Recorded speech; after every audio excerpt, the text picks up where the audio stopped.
ഗാനരചയിതാവായ യൂസഫ് അലി കേച്ചേരി നിർമ്മിച്ച് സംവിധാനം ചെയ്ത ചിത്രമായിരുന്നു മരം. കഥ NP മുഹമ്മദ്. കല്ലായി പുഴയുടെ പശ്ചാത്തലത്തിലുള്ള ഒരു പ്രണയകഥയായിരുന്നു ഈ ചിത്രത്തിൽ. പ്രേംനസീർ, ജയഭാരതി, KP ഉമ്മർ, നെല്ലിക്കോട് ഭാസ്കരൻ, KPSC ലളിത തുടങ്ങിയവരായിരുന്നു പ്രധാന കഥാപാത്രങ്ങളിൽ. ജയഭാരതിയുടെ ആമിന എന്ന നായിക കഥാപാത്രത്തോടൊപ്പം തന്നെ പ്രാധാന്യമുള്ള കഥാപാത്രമായിരുന്നു KPSC ലളിത ചെയ്ത ജാനു എന്ന കൂട്ടുകാരിയുടെ കഥാപാത്രവും. ദേവരാജ മാസ്റ്റർ പ്രിയപ്പെട്ട ഗായികമാർ ആരാണ്? P. സുശീലയും P. മാധുരിയും.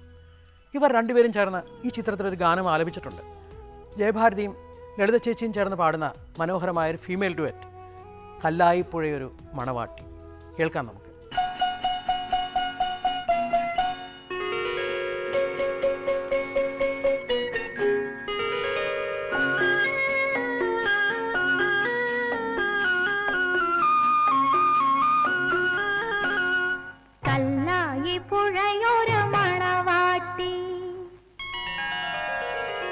കടലിന്റെ